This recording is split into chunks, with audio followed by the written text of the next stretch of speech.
Shri George Joseph, ഇവിടെ അതായത് കനത്ത സുരക്ഷ ഉള്ള ജയിലാണ്. അത്രയധികം താങ്കൾ ഈ ദൃശ്യം കണ്ടു എന്ന് കരുതുന്നു. യാതൊരു കൂസലുമില്ല. വളരെ ഈസി ആയിട്ട് അവിടെ നിന്ന് ഇങ്ങനെ ഒരു കൊടും കുറ്റവാളിക്ക് ചാടാൻ സാധിക്കുന്നുണ്ട്. മാത്രമല്ല, ഇയാൾ ഈ കമ്പിയിൽ കെട്ടിയിരുന്ന ഈ അഴിയിൽ കെട്ടിയിരുന്നതൊന്നും പോലീസുകാർ ശ്രദ്ധിച്ചിരുന്നില്ലേ? അങ്ങനെ പല പല കാര്യങ്ങൾ, പല ചോദ്യങ്ങൾ ഉയരുകയാണ്. എന്താണ് ജയിലുകളിൽ സംഭവിക്കുന്നത്? ഇല്ല, കണ്ണൂർ ജയിലില് വൻ വീഴ്ച തന്നെയാണ്, അതിൽ യാതൊരു സംശയമില്ല. ഇയാളൊരു ഡേഞ്ചറസ് ക്രിമിനലാണ് എന്ന് അവർക്കറിയാം. രണ്ടാമത് പ്രത്യേക ഗാർഡ് വരെ കൊടുത്തിട്ടുണ്ട്. പക്ഷെ അവരുടെയൊക്കെ ശ്രദ്ധയിൽ നിന്ന് മാറി ഇയാൾക്ക് തന്നെ സ്വതന്ത്രമായിട്ട് രാത്രി ഒരു 12 മണി മുതൽ വെളുപ്പിനെ ഒരു 5 മണി വരെ അയാളെ ആരും ശ്രദ്ധിക്കാതെ അയാൾ സ്വന്തമായിട്ട് ഓപ്പറേറ്റ് ചെയ്ത് വെളിയിൽ ചാടിപ്പോയി. അപ്പൊ അവിടെ എന്തിനാണ് ഇവരെയൊക്കെ വെച്ചിരിക്കുന്നതെന്ന് എനിക്ക് മനസ്സിലാകുന്നില്ല. ഭയങ്കര ലാപ്സസിൽ അവരുടെ ഭാഗത്തുണ്ടായത്.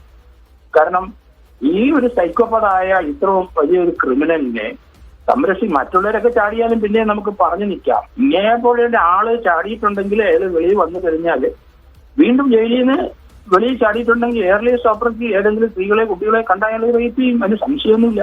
അത് സൈക്കോപാത് എന്ന് പറയുന്നത് അതുകൊണ്ടാണ്. അപ്പൊ ഇയാളുടെ ആ ഒരു ചിന്ത മാത്രമേ ഉള്ളൂ. ഇയാൾക്കൊരു റിപ്പൻറ്റൻസ് ഇല്ല, ഒരു ദുഃഖമില്ല, പ്രയാസമില്ല, പ്രായച്ചിട്ടില്ല, ജയ തോന്നത്തില്ല ആരോടും. അത്ര കഠിന ഹൃദയനാണ്. തെറ്റ്, രാസലഹരി, ലിക്കർ, ഇത് മാത്രമേ അയാളുടെ മൈൻഡിലും അയാളുടെ ബ്രെയിനിലും ഉള്ളൂ. അതുകൊണ്ടാണ് ഇയാളെ പോലെ സൈക്കോപത്തിനെ ഇപ്പൊ അവിടുന്ന് മാറ്റി നമ്മൾ വിയൂരിലോട്ട് മാറ്റിയിരിക്കുന്നത് ഇപ്പൊ പിടിച്ചു കഴിഞ്ഞ ശേഷം. അപ്പൊ ഈ സമൂഹത്തില് ഇവർക്ക് നിലനിൽക്കേണ്ട ഒരു ആവശ്യമില്ല. അങ്ങനെ ഒരു സൗജന്യം നമ്മൾ ചെയ്യേണ്ട ആവശ്യമില്ല. ഇയാൾക്ക് ക്യാപിറ്റൽ പണിഷ്മെന്റ് നേരത്തെ അനുമതി കൊടുത്തതാണ്. സുപ്രീം കോടതി പോയി എങ്ങനെയോ അയാൾ ഒരു ലൈഫ് ഇംപ്രസന്റ് ആയിട്ട് കൊണ്ടുവന്ന മനുഷ്യൻ. ഇയാളെ പോലെ ജീവിതാന്ത്യം, ഇയാളെ പോലെയുള്ള ഒരു ക്രിമിനൽ ജീവിതാന്ത്യം വരെ ജയിലിൽ കിടന്നേ പറ്റൂ. അതിനകത്ത് നമുക്കൊരു സോഫ്റ്റ് കോർണർ വരാൻ പാടില്ല. കാരണം വെളിയിൽ ഇറങ്ങിയാൽ തീർച്ചയായിട്ടും ഏതെങ്കിലും സ്ത്രീകളെയും പെൺകുട്ടികളെ അയാൾ കൊല്ലും, ശക്തിയെയും കൊല്ലുകയും ചെയ്യും. അതിന് മാറ്റമൊന്നുമില്ല. അപ്പൊ അതാണ് അയാളുടെ ആ വാഗബോണ്ടായിട്ട് നടക്കുന്ന അയാളുടെ സ്വഭാവം. അത് വിചിത്ര രീതിയിലുള്ള സ്വഭാവം. അതൊന്നും നമുക്ക് മാറ്റിയെടുക്കാൻ കഴിയില്ല, ഒന്ന് റിഫോം ചെയ്തെടുക്കാൻ കഴിയില്ല. ആരും വിചാരിച്ചാലും നടക്കില്ല. അങ്ങനെ ആയിപ്പോയി. അങ്ങനെയുള്ള ധാരാളം പേര് നമ്മുടെ സമൂഹത്തിലുണ്ട്.